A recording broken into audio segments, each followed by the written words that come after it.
Bonjour, bonsoir, tout dépend de l'heure à laquelle vous suivez cette émission consacrée à la découverte des talents dans les sciences au Mali. Express Science, c'est l'émission du journal scientifique et technique du Mali où la parole est donnée aux chercheurs et inventeurs. En 15 minutes, ils nous parlent des résultats de leurs recherches, de leur ambition pour un Mali meilleur. Aujourd'hui, nous sommes avec le professeur Ousmane Koïta, biologiste et directeur du laboratoire de biologie moléculaire appliquée, et avec Dr India Doucouré.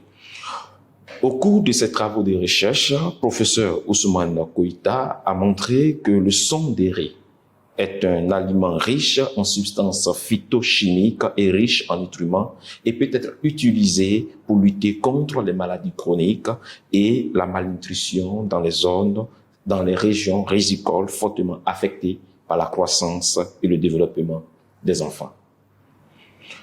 Aujourd'hui, nous parlerons de l'édition génomique du riz, une technologie selon le biologiste qui pourrait sauver l'agriculture de certaines pathologies au Mali. Bonjour. Bonjour, docteur Doucouré. Bonjour. Bon, je vais garder le nom Doucouré, voilà, pour ne pas me tromper, Inda Doucouré, interview. D'accord? Je vais d'abord commencer par le professeur Ousmane Koïta, qui va nous expliquer d'abord ce que c'est que l'édition génomique. Professeur Koïta, c'est quoi en effet l'édition génomique? Bon, pour être beaucoup plus simple, l'édition génomique, c'est, on dirait comme si vous faites des fautes de frappe. Et que lorsque vous tapez, vous faites des fautes de frappe. Et on essaie de corriger ces fautes de frappe. Donc, c'est une technique qui est utilisée et on essaie de voir ce que la cellule fait, généralement, lorsqu'il y a des mutations.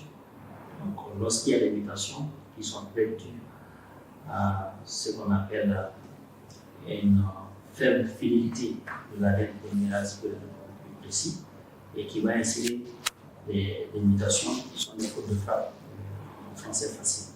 Et ces fautes de frappe doivent être corrigées pour que le gène puisse exprimer la protéine qui est donnée.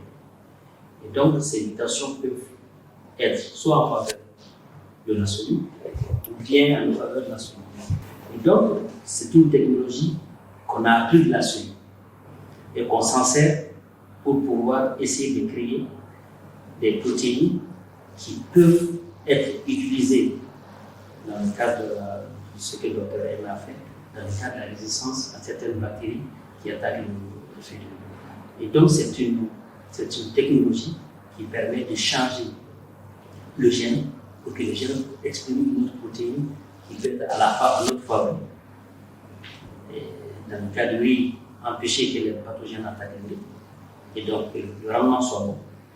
Et ça, c'est quelque... Alors, docteur Doucouré, oui, vous qui avez travaillé sur cette thématique-là de façon plus précise, y a-t-il donc une différence entre l'édition génomique et la modification génétique des organismes, donc les OGM?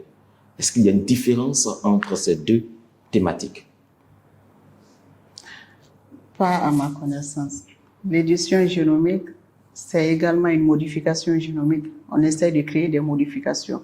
Donc, si vous parlez également de modification, ça va dans le même sens.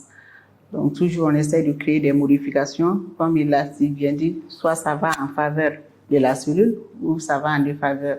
Mais l'idée, c'est quand même essayer de faire de la résistance en général. Actuellement, c'est ce que les gens essaient de faire, que ce soit avec les cellules humaines ou végétales. On essaie quand même de faire de la résistance. Santé pour l'être humain comme santé pour les plantes. Donc, les deux termes, c'est pratiquement la même chose. Donc, il n'y a pas de différence entre une édition génomique et une modification génomique. D'accord. Notre pays, le Mali, est le deuxième producteur du riz d'Afrique. Bon, le deuxième producteur du riz en Afrique. De l'Ouest. De l'Ouest, selon l'Organisation des Nations Unies pour l'alimentation et l'agriculture. Mais fort est de constater que cette culture est confrontée à plusieurs maladies, plusieurs pathologies. Oui. Quelle est la pathologie qui ravage le plus la culture du riz au Mali?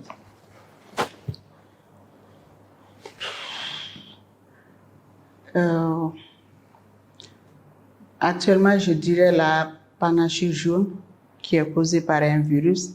C'est la première maladie menaçante en Afrique, si je peux me permettre. Mais par contre, il y a une autre maladie qui est quand même plus grave et qui est présente partout dans le monde. Ça, c'est causé par un champignon.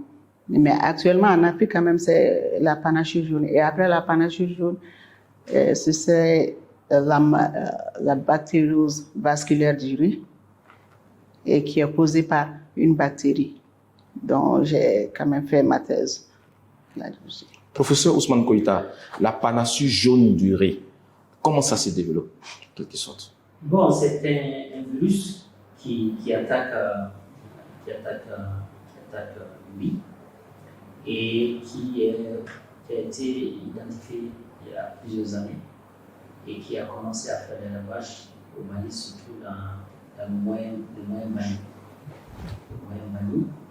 Et il y a beaucoup d'études qui ont été faites par Denis Forget de l'IRD et qui a pu caractériser les différentes souches du virus qui attaque l'humain. Donc vous avez l'impression d'avoir un champ de riz, puisque les feuilles perdent la chlorophylle. Et lorsque les feuilles perdent la chlorophylle, la croissance de la plante est diminuée parce qu'il n'y a pas d'échange qui permet la croissance. Et ce qui fait que ça se propage rapidement, parce que c'est un virus. Vous savez qu'un virus il a la capacité de se développer plus rapidement que les autres micro-organismes. Et nous, dans le cadre de cette étude, puisqu'on avait beaucoup travaillé sur les anthromonas, la bactérie dont elle sait faire, donc il était plus facile de voir l'édition génomique si on peut éditer le génome de telle manière que le génome puisse résister à cette bactérie qu'on appelle les anthromonas, et afin de pouvoir augmenter le rendement et montrer que c'est possible de le faire. D'accord, professeur. Oui, en fait, oui. Pour lutter contre ces maladies, il y a plusieurs chercheurs qui ont opté pour l'utilisation des semences saines, l'optimisation de la fertilité du sol et même la culture des bactéries. Vous avez décidé de porter votre étude sur l'édition génomique du riz. Pourquoi ce choix, docteur Doucouré? Bon. En tout cas, le choix n'est pas anodin. Nous, on a choisi ça puisqu'on sait que les anthromonas, il y a eu quand même pas mal d'études sur les anthromonas. On sait qu'il y a eu pas mal d'approches pour vraiment lutter contre cette maladie, la maladie causée par les anthromonas qu'on appelle les anthromonas oryzées. C'est quoi ça? Bon, les anthromonas, c'est des bactéries qui causent pas mal de maladies. C'est quand même une bactérie qu'on appelle économique parce que ça cause des maladies non seulement chez le riz, chez le manioc, mais d'autres chez les agrumes aussi. Donc, il y a plusieurs souches. Il y en a qui attaquent le riz qu'on appelle Xanthomonas oryzae. Et il y a d'autres qui attaquent le manioc qu'on appelle Xanthomonas maniotis. Donc, il y a plusieurs souches. Donc, voilà. Nous revenons maintenant. Voilà. Oui. Pourquoi avez-vous choisi l'édition génomique comme moyen de lutte contre les pathologies du riz, oui, la culture du riz? Voilà, parce que auparavant, il y a eu quand même les gens ont essayé quand même d'utiliser d'autres types de lutte, comme par exemple la lutte biologique en utilisant d'autres, par exemple d'autres bactéries ou d'autres ravageurs qui peuvent éliminer cette souche de bactéries qui sont les anthromonas oryzae. Mais on s'est rendu compte que c'était quand même un peu difficile et puis les résultats n'étaient pas aussi satisfaisants.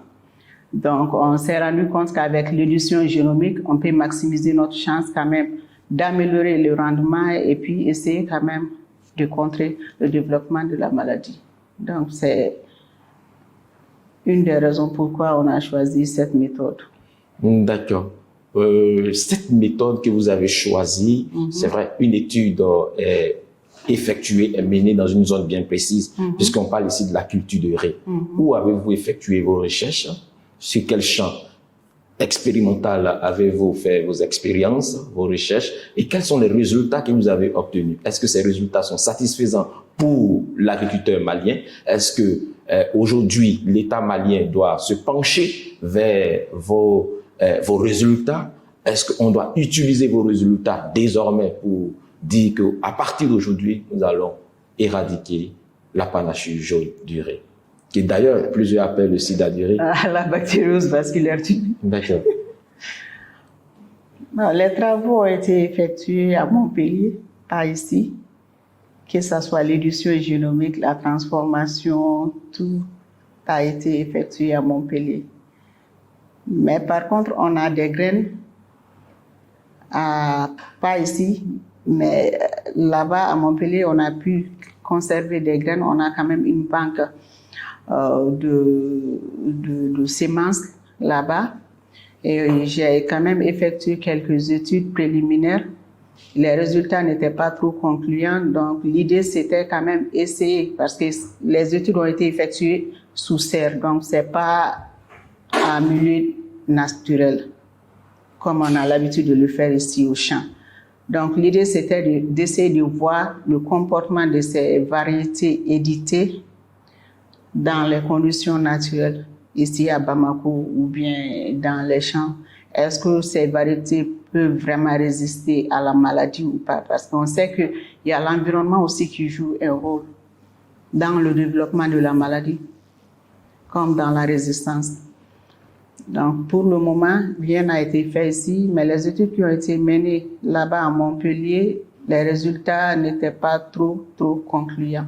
Bon, on sait quand même qu'il y a un gain de résistance, mais ce n'était pas énorme. Bon, on ne sait pas si c'est dû au fait qu'on a travaillé sous serre ou bien c'est dû à d'autres facteurs, on ne le sait pas pour le moment. D'accord. Donc, professeur Ousmane Koïta, la prochaine étape, ça sera quoi? Docteur Lenda vient de préciser que toutes ces expériences ont été faites dans des conditions assez contrôlées. Et vous savez que tout ce qui concerne la pathogénicité, c'est plusieurs facteurs qui interviennent. Donc notre hypothèse, après qu'elle a fini de faire ces expériences sur serre, c'est qu'il est possible de revoir ces lignes éditées, c'est-à-dire les variétés de riz qui ont été soumises à l'édition génomique, de pouvoir tester dans les conditions de culture, pour voir si ces lignes éditées pouvaient résister à ces anthromonas au Mali. Et c'est sûr que c'est des souches maliennes et d'autres souches qui ont été utilisées pour tester si l'édition génomique a été un succès ou pas. Mais comme elle a dit, les résultats étaient mitigés. Donc c'est dit peut-être qu'il y a des facteurs complémentaires qui se trouvent dans les conditions naturelles, qu'il faut ces facteurs complémentaires pour que la vraie résistance soit perçue et qu'on voit le phénotype de résistance sur ces bactéries. Et donc, c'est un problème de régulation qui se pose à nous. Parce que comme vous le savez, il y a des règles qu'il faut respecter pour l'utilisation des OGM, puisque d'abord il faudra qu'on se précise, est-ce qu'une lignée éditée est un OGM?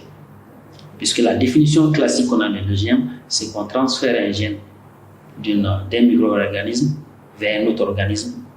Et c'est ça le transfert. Mais dans l'édition génomique, on n'apporte pas un autre gène. Mais on joue sur la séquence pour pouvoir créer des mutations qui pourraient être favorables. Donc quand on voit la définition classique d'OGM, ça ne tombe pas dans la catégorie des OGM, mais de façon, parce que ça a été manipulé d'une manière ou d'une autre, qui fait que ça tombe sous le coup de régulation, des régulations qui gèrent les OGM. Et donc on veut mettre en pratique, essayer de voir au Mali, dans les conditions de culture, est-ce que ces lignes éditées qui sont aujourd'hui disponibles pourraient vraiment résister aux anthromonas dans les conditions actuelles. C'est ce qu'on doit faire et c'est ce qu'on est en train de planifier avec l'agence de développement, pour le développement, l'AEDD, pour pouvoir remplir les cahiers de charges et pour pouvoir faire un essai, pour savoir si c'est ligne qu'elle a édité. D'accord. En fait, il y a cette question qui un peu revient. Est-ce que l'édition génomique du riz est une solution pour éradiquer les pathologies du riz?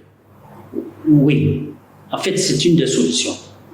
c'est une solution dans la mesure où c'est-à-dire quand tu vois le taux de croissance de la population, est-ce qu'avec les techniques classiques, nous pouvons être sûrs que nous puissions assurer une sécurité alimentaire en termes de production de riz avec les techniques classiques. Donc c'est pourquoi cette nouvelle technologie, il faut se l'approprier. En tant qu'universitaire, se l'approprier pour utiliser pour d'autres choses. Mais dans son cas, c'était de voir avec le riz, est-ce que c'est possible d'utiliser cette technologie et d'arriver à créer ce qu'on veut. D'accord. Et donc, c'est ce qui est important pour nous. Et ce qui va se passer après, c'est que si c'est bon possible pour la bactérie, on verra pour le virus de la panachyromégalie, on verra pour la pelliculariose, qui est une maladie due aux champignons, et de voir cette technologie et l'utiliser en génie thérapeutique. D'accord. En génie, c'est bien utilisé, mais nous l'utilisons dans le domaine agricole, et donc ça tombe sous le coup des régulations qui concernent les OGM, et ces contraintes-là qu'il faudra lever. À vous entendre, on a comme l'impression que vous êtes un sauveur qui demande le soutien de l'État malien pour atteindre ses objectifs. Ou bien avez-vous déjà le soutien de l'État malien pour pouvoir réaliser ce projet-là ici au Mali? Bon, je pense qu'il y a une loi sur l'utilisation, comme il y a une loi qui encadre. Donc en fait, on est protégé. D'accord. Donc il faudra suivre tout ce qu'on appelle le cadre national de biosécurité, qui définit les conditions dans lesquelles on doit travailler les OGM. On doit aussi les utiliser. Il y a toutes ces conditions qui définissent et que l'État a mis en place. Et dans d'autres pays, vous ne pouvez pas. C'est carrément, vous ne pouvez pas utiliser les OGM. Et travailler sur les OGM. Et donc, ça veut dire que l'État malien déjà a mis un cadre réglementaire qui va nous permettre de pousser ce qu'elle a fait et s'assurer que dans les conditions maliennes, ces lignes éditées puissent donner satisfaction à résistants aux bactéries qui sont les Xanthomonas. Donc après les Xanthomonas, on verra si le même système s'applique à la panachyromégalie et ensuite à la pelliculariose. Mais elle a pris le système Xanthomonas riz. Est-ce que l'édition génomique peut être une solution? Et si c'est le cas, quelqu'un aussi prendra le système panachyromégalie et le riz et voir si l'édition génomique peut être une solution. Et donc, à chaque fois qu'il y a des boulots d'étranglement, on peut, avec l'édition génomique, lever ces contraintes. Que ce soit des contraintes abiotiques, c'est-à-dire trouver une variété qui résiste à la sécheresse, ou des variétés à cycle court, et l'édition génomique peut jouer. Peut-être que ce qu'elle a fait comme modification n'a pas donné le phénotype nécessaire. Peut-être que d'autres phénotypes sont là, que nous n'avons pas encore évalués. Est-ce que ces variétés peuvent être un cycle court? Si le riz c'est 3 mois, est-ce que cette édition a provoqué et a raccourci le cycle biologique du riz de telle manière qu'en 2 ou 3 mois, on peut avoir sa production? Donc, on a encore d'autres éléments qu'on n'a pas encore testés et qu'il faudra tester dans les conditions naturelles. Professeur, nous partons un peu vers la fin de cette interview. Mais docteur Doucouré, vous avez parlé de variétés de riz que vous avez utilisées au niveau du Canada. C'est Montpellier, c'est ça? Montpellier. Voilà, Montpellier. Voilà. Quelles sont ces variétés de riz sur lesquelles vous avez travaillé? J'ai beaucoup plus travaillé sur les variétés locales maliennes, variétés maliennes, mais j'ai également travaillé avec des variétés contrôle, des variétés qui sont couramment utilisées pour vraiment voir l'agressivité des Xanthomonas oryzae. Donc j'ai fait des variétés asiatiques, mais pour la plupart du temps, j'ai travaillé surtout avec les variétés maliennes. Parce que l'idée, c'était quand même de modifier le génome d'une variété élite malienne et pouvoir donner ça aux paysans maliens. D'accord. Vraiment assurer la sécurité alimentaire. Donc, c'est ça l'objectif. D'accord.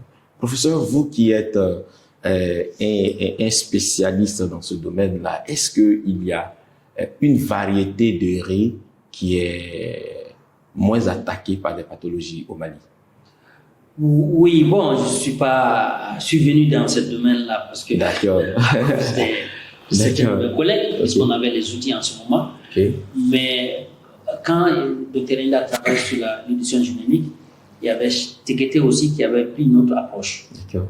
C'est-à-dire d'avoir toutes les variétés possibles qui existent au Mali et de les exposer à toutes les bactéries qui causent, qui est à la base de ces bactérioses.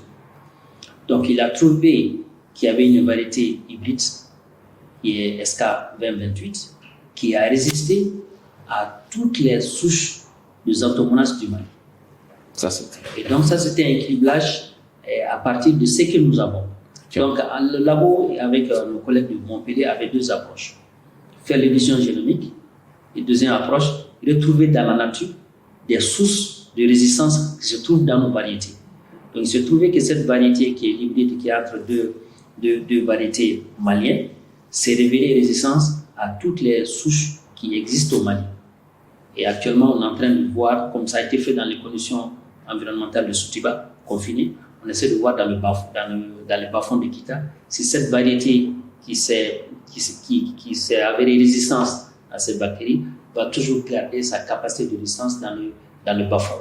Professeur, ça c'est une fierté parce que je sais que Tekete, c'est l'un de vos étudiants là. Oui. D'accord. Alors, on avait ces deux approches, l'édition génomique et puis les sources naturelles de résistance. D'accord. Et donc on a ces deux-là dans nos mains. D'accord, professeur. Si vous devez donner un message aux jeunes chercheurs aujourd'hui, parce que Tekete est l'un de vos étudiants, je crois que Dr Doucouré aussi. Ce sont tous mes collègues maintenant. Ok. D'accord. Alors, quel conseil donnerez-vous aux jeunes chercheurs en ce moment qui vous suivent, qui suivent un peu cette... Bon, c'est-à-dire que c'est le travail. D'accord. C'est le travail qui paye. Et on a le soutien de nos collaborateurs, de nos collègues de France et aussi de nos collègues du Mali. Et nous avons tout fait ce travail avec Sarah Soumalou, qui est à l'Office du Niger, qui est le directeur de CERA de Nyono, et qui nous a beaucoup aidés puisqu'il connaissait les phénotypes. Et ce qu'elle n'a pas dit, c'est que ces bactéries-là, quand vous les voyez, les symptômes sur les feuilles, c'est difficile de dire que c'est tel Xanthomonas A, tel tenant. Donc, on n'a pas la capacité de les discriminer en regardant tous les aspects. Donc, il fallait passer par la PCR. C'est là où nous, on est rentré dans ce travail en disant avec les outils moléculaires, on peut différencier des souches qui sont morphologiquement indistinguables, qu'on ne peut pas distinguer. D'accord. Et donc, ça a été, ils ont commencé à faire cette discrimination moléculaire et ensuite jusqu'à arriver à l'édition génomique. Et ça, elle a vu quand elle a fini sa thèse, on a été en Europe, et elle a été sollicitée par ses collègues du Nigeria d'aller faciliter l'enseignement de l'édition génomique au Nigeria. Donc ça veut dire que ça paye. Et donc cette reconnaissance internationale est en train de se faire voir, cette visibilité du Mali, ça se fait parce que les gens quand ils passent 4 ans à Montpellier loin de leur famille, c'est déjà un sacrifice. Et donc nous pensons que c'est le travail, s'assurer que tout ce qui est comme supervision, que ce soit celui qui est en France ou bien celui qui est au Mali, c'est ensemble que nous avons fait ce travail. Et aujourd'hui, l'IER et les autres acteurs concernant peuvent s'appuyer sur ces étudiants, mes collègues, pour pouvoir continuer le travail qu'on a commencé. Et il n'y a que le travail. Il n'y a pas d'autre solution, c'est de mettre au travail et d'être patient. Merci professeur, merci docteur Doucouré. Je pense que c'est ici qui va prendre fin notre interview. Chers téléspectateurs, merci de nous avoir suivis. N'hésitez pas à partager cette vidéo afin qu'elle permette à toute la communauté scientifique de voir ce que a mis en place ou ce qu'a développé docteur Doucouré, qui est ce qu'on appelle l'édition génomique du riz au Mali. Shalom.